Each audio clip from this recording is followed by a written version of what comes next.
Mercedes just got exposed at the worst possible moment, because the FIA has confirmed new evidence of an engine trick that was giving them a hidden advantage, and the second it was removed, the performance gap started collapsing. For 3 races, this system delivered extra power exactly where it mattered most, worth up to a decisive gain in qualifying, enough to control pole position, control strategy, and control the entire race weekend. But here is what makes this explosive. It was completely legal, until it became impossible to ignore. A loophole inside the rules, a safety system turned into a performance weapon, and a rival team that chose to expose it instead of copying it.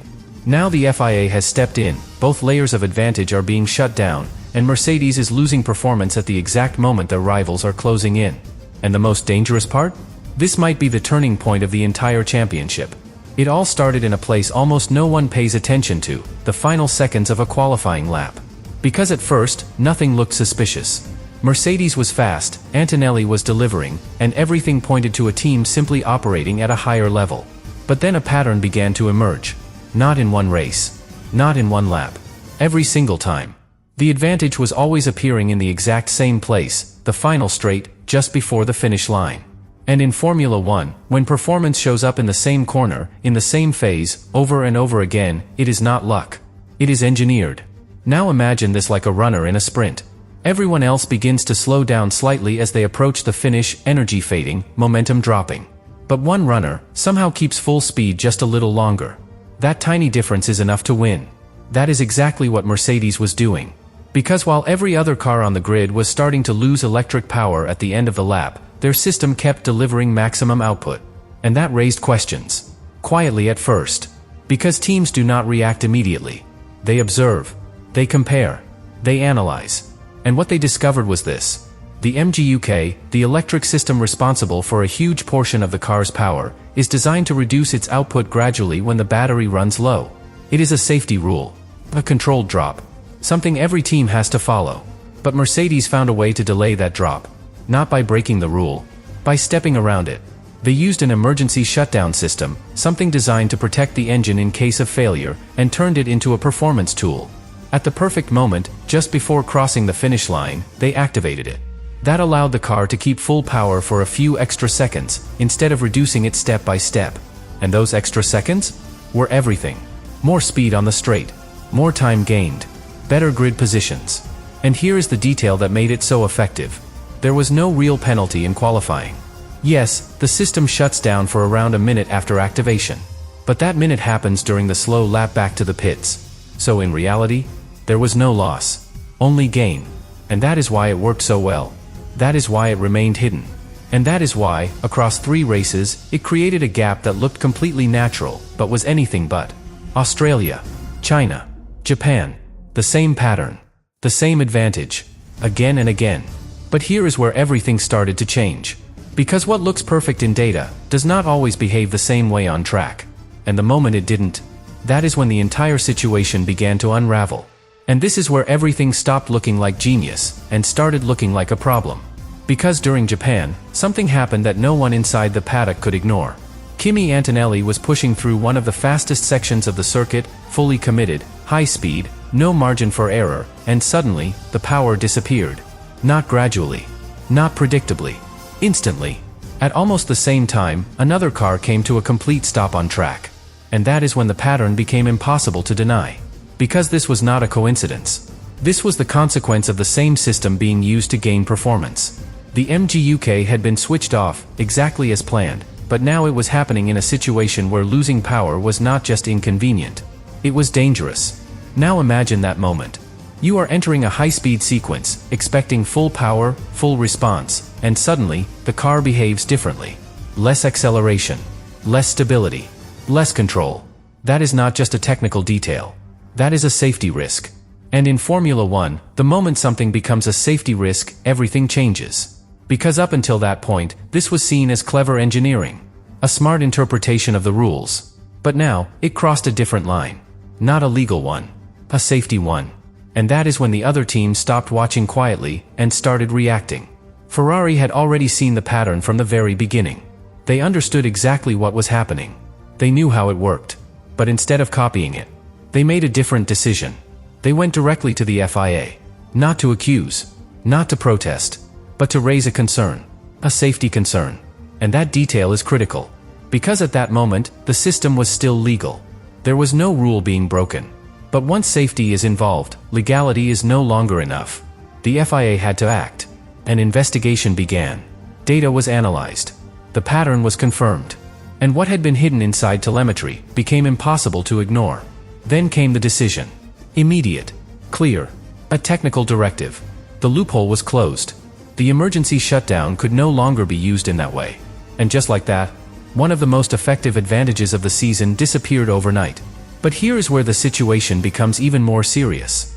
Because when the FIA started digging deeper, they realized this was not the only advantage Mercedes had been using. There was something else. Something hidden much deeper inside the engine. And once that was exposed, the tension inside Mercedes did not just increase. It exploded. And this is where the story goes from a single trick to something much bigger, something far more difficult to detect, and far more important over an entire race distance. Because while the MGUK system gave Mercedes a short, perfectly timed boost in qualifying, the FIA uncovered another advantage that never switched off. It was always there. Lap after lap. Hidden inside the engine itself. And this one did not rely on timing. It relied on physics. It comes down to something called compression. Now, in simple terms, the higher the compression inside an engine, the more power it can produce. But Formula One has strict limits. Every engine must stay within those limits, and every engine is tested to make sure it does. So everything should be equal. On paper. But here is where Mercedes found something extraordinary. Their engine passed every test, perfectly, when it was cold. In the garage, during inspection, everything looked completely legal. No irregularities. No violations. Nothing to question. But once the car went out on track, once the engine reached full racing temperature, everything changed. The internal components expanded. And that expansion slightly increased the compression beyond what was measured during the official checks. So in the garage, legal. On track, more powerful. And that difference is everything. Because unlike the MGUK trick, which only gave a few extra seconds of advantage, this was constant. Every straight. Every lap. Every race. A hidden layer of performance built into the engine itself. Now imagine two identical cars. Same regulations. Same limits. Same numbers. But the moment the race begins, one of them quietly becomes stronger. That is the advantage Mercedes had. And for a long time, no one could prove it. Because technically, it was passing every regulation. Until the FIA started looking deeper. They realized the issue was not the engine itself. It was how it was being measured. Cold versus hot. Static conditions versus real racing conditions. And that realization changed everything. Because once you understand that gap, you can close it. And that is exactly what the FIA is now doing. They are changing the way engines are tested. Measuring them under real operating conditions. Eliminating the difference between what is legal in the garage and what actually happens on track. So now, both advantages are gone. The short burst from the MGUK trick. And the constant gain from the compression loophole.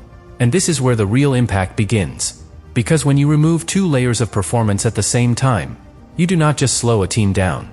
You expose their true level. And now, for the first time this season, that true level is about to be tested. And this is where the numbers start to tell a completely different story. Because the moment those advantages disappeared, the gap did not just shrink, it collapsed. At the start of the season, Mercedes looked untouchable. In qualifying, the advantage was massive. Around 0.7 of a second. In Formula One, that is not just an edge. That is control. Control of pole position. Control of race strategy. Control of the entire weekend. But after the FIA stepped in, everything changed. The moment the MGUK trick was removed, that gap dropped immediately. From domination to just over 0.3. And that was only the beginning. Because the second change, the compression adjustment, is expected to reduce it even further. Down to a margin so small that it almost disappears. Now think about that shift. 0.7 to barely 2. That is the difference between leading comfortably and fighting for every position. And you can already feel it. Rivals are closer. Qualifying is tighter. The margin for error is gone. Mercedes is no longer operating in a safe zone. But here is the part that makes this even more intense. Even after losing both advantages, they are still ahead. Still winning. Which tells you something critical. The car itself is genuinely fast. The engineering is real. Those tricks were never the foundation. They were amplifiers. They made a fast car look unbeatable. Now, without them, we are finally seeing the true level. And that changes everything. Because now the gap is small enough for others to attack. Red Bull is closer. Ferrari is closer. McLaren is closer. They are no longer chasing something unreachable. They are within striking distance. And when teams feel that, everything changes. Strategies become more aggressive. Drivers push harder. Risks increase. And that is when mistakes begin to matter. Because now, every lap is critical. Every corner counts. Every small error becomes visible. And this is where the real tension begins. Because Mercedes is no longer protected by a performance cushion. They are exposed. Fully exposed. And in Formula One, when a dominant team becomes exposed, the entire grid reacts. So now the real question is no longer what Mercedes lost. It is what they have left. And more importantly, is it enough to stay ahead now that everyone else is finally close enough to fight?